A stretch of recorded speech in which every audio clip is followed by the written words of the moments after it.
Հանրային քննարկումը ինչի համար մենք մտածեցինք կազմակերպել, որովհետև ցավոք սրտի շատերի մոտ արդեն այն մոտեցումը կա, ոնց որ մեր քաղբանտարկյալ, ձեր քաղբանտարկյալ, նրանց քաղբանտարկյալ, բայց ըստ էության այդ բոլոր քաղբանտարկյալները մերն են, ինչի համար, որովհետև եթե սահմանադրությունը արդեն չի գործում, իրավունքները չեն գործում, եւ եթե տեսնում ես մեկի իրավունքը խախտում են, ապա բնականաբար դա վերաբերում է բոլորին, հա, եւ ամեն մի անօրինականություն մեզ բոլորիս պետք է միավորվի, դա մեզ է վերաբերվում։ Եվ սա հերթական առիթներից մեկն էր, երբ որ այդ շինծու աբսուրդային գործով Անդրանիկ Թևանյանին բերել են ըստ երևույթին կալանքը կերկարաձգվի 2 ամսով եւ այ ամբողջ հարցը այն է, որ բոլոր քաղբանտարկյալների մասին մենք խոսենք։ Ուրեմն 10 հոգուց ավելի մարդ, առաջի օմբուդսմենը Հայաստանի, ազգային ժողովի տարբեր գումարման պատգամավորներ, տարբեր քաղաքական գործիչներ, հասարակական գործիչներ, քաղաքացիական հասարակության իրական ներկայացուցիչներ, որոնք տարիների վեր գործել են այս ոլորտում, միավորվել ենք եւ մենք հիմնել ենք քաղաքական դրդապատճառներով հետապնդվող անձանց հարցերով հանձնաժողով։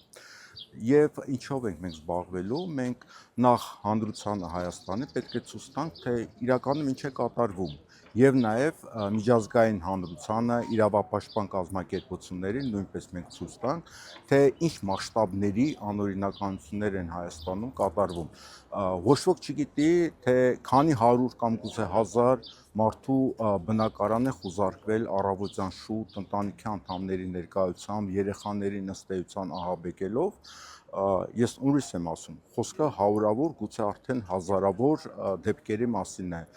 որը ուղղակի ահաբեկման մթնոլորտի համար է։ Ընտրությունների ժամանակ որքան ակտիվիստներ են ձերբակալվել, որքան մարդիկ են հիմա գտնվում բանտերում տարբեր հոդվածներով,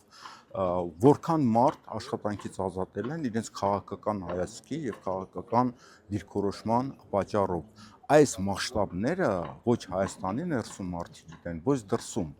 Եվ մեր այդ հանձնաժողովի խնդիրն է այդ ամեն ինչը վեր հանել, ուսումնասիրել, քանակական, որակական եւ այլն ուսումնասիրություններ անել եւ մեր եւ նաեւ միջազգային հանրությանը տեղեկացնել, որովհետեւ այսօր Հայաստանում արդեն սահմանադրական կարգը չի գործում, որովհետեւ բոլոր իրավունքները փաստացի վարչապետի հրամանով խախտվում են։ Տեսեք, սեփականության իրավունք գոյություն չունի Հայաստանում։ Եթե սեփականության անձեռնխելիության սկզբունքը չի գործում, ապա բնականաբար Հայաստանը ապագա չունի եւ ես կարծում եմ ամիսներ հետո, հատկապես մյուս տարվա սկզբին, մենք կզգանք, թե ինչ տնտեսական կռախի առաջ են կանգնել։ Դրան գումարվում է արտաքին անիմաստ քաղաքականությունը, երբ որ վերեցին Եվրոմիության անդամակցության այս գործընթացի մասին օրենք ընդունեցին, այսինքն այդ օրենքը ինչի համար էր, այսինքն եւ Եվրոմիության հետ էինք լավ, եւ Միացյալ Նահանգների, եւ ԵԱՏՄ երկրների, եւ Ռուսաստանի, եւ Իրանի, ամեն ինչ նորմալ էր, բոլորի հետ մենք համագործակցում ենք եւ Հայաստանը շահում էր։ Ինչի համար ինչ որ հասարակական կազմակերպություններ, օտարերկրյա ազդեցության տակ գտնվող, ինչ որ հավաքեցին այդ ձայներ, հա, ստորագրահավաք, որից հետո Հայաստանը մցրեցին ծուղակի մեջ, հա, եւ այս կառավարությունը գնաց այդ քայլին։ Հիմա մենք անիմաստ տեղը կորցնում ենք, հա, այս ամեն ինչը։ Այսինքն նաև այդ մարդիկ պետք է պատասխանատվության ենթարկեն, որ իրենք Հայաստան ծուղակի մեջ դրեցին։ Մի խոսքով, այս հանձնաժողովը, որը մենք ստեղծել ենք, առաջերտին պետք է իրազեկենք ինչ է կատարվում, իրազեկենք, որ Հայաստանում արդեն սահմանադրական կարգը չի գործում, որից հետո արդեն հանրությունը հասկանալով այդ ամեն ինչ է կատարվում, ենթադրում են արդեն նոր քաղաքական գործընթաց կսկսվի նոր օրակարգով։ Օրակարգի հիմնական խնդիրը սահմանադրական կարգը վերականգնել է։ Եվ այս իշխանությունը, որը արդեն տապալել է սահմանադրական կարգը, բնականաբար ինքը իր իրավունք չունի սահմանադրության փոփոխության հարցեր քննարկել, ինքը իրավունք չունի ինչ-որ սահմանադրական օրենքներ փոխել, ինքը իրավունք չունի Հայաստանի տարածքների հետ կապված ինչ-որ փաստաթղթեր ստորագրել, միջև որ Հայաստանում սահմանադրական կարգը չվերականգնվի։ Մենք դա հասցնել ենք մեր սիրելի Եվրոպային, մեր սիրելի Միացյալ Նահանգներին, շատերի համար գուցե չսիրելի Ռուսաստանին եւ ԵԱՏՄ երկրներին, ոմանց համար սիրելի, ոմանց համար չսիրելի նաեւ Իրանի հանրությանը, այսինքն այն ինչ որ մենք անելու ենք, դա վերաբերելու է բոլորին, բոլոր տեղերը մենք ուղարկելու ենք նաև ՄԱԿ-ի մարդու իրավունքների հանձնակատարին նույնպես, եւ այս մասշտաբները մենք ցույց ենք տալի, մենք էլ նաև ոչ միայն միջազգային եւ իրապաշտպան կազմակերպությունների հետ մենք փորձենք աշխատել, այլ մենք կաշխատենք նաև եվրոպական միության տարբեր երկրների ընդդիմությունների հետ, ազատ մամուլի հետ, անկախ մամուլի հետ եւ այս ամեն ինչը, այս անօրինականությունները պետք է բոլորի առաջ բացել, որ եւ բոլորի աչքերը բացել եւ ցույց տալ, որ մարդու իրավունքների տաղ գործող Եվրոպական միությունը ըստ էության Հայաստանում ոչնչացնում է ժողովրդավարությունը, ոչնչացնում է իրավական կարգը եւ մեր հայ ժողովրդին օգտագործում է ինչ-որ աշխարհաքաղաքական նպատակների համար։ Եվ շատերի մոտ գոյություն ունի մեկ Եվրոպա,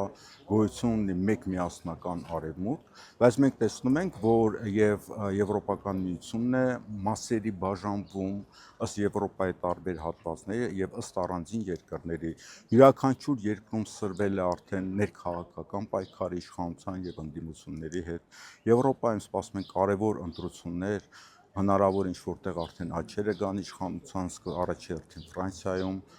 հետո կարող է արդեն Գերմանիայում եւ այլն։ Միացյալ Նահանգներում մենք տեսնում ենք ինչ ներքաղաքական սուր խնդիրներ կան եւ բացառված չէ, որ նույնիսկ Միացյալ Նահանգներում տարբեր լրջագույն վարկածներով նույնիսկ կարող է քաղաքացիական պատերազմ սկսել եւ այլն։ Այսինքն, երբ որ մենք խոսում ենք Եվրոպայի եւ Միացյալ Նահանգների մասին, մենք պետք է հասկանանք, որ այդպես միասնական Եվրոպա, միասնական արևմուտք կամ միասնական Միացյալ Նահանգներ գոյություն չունեն։ Սա ամեն ինչը տևտոնիկ տեղաշարժի մեջ է, հատկապես հիմա, երբ որ ամբողջ աշխարհում կայունություն գոյություն չունի։ Եվ բնականաբար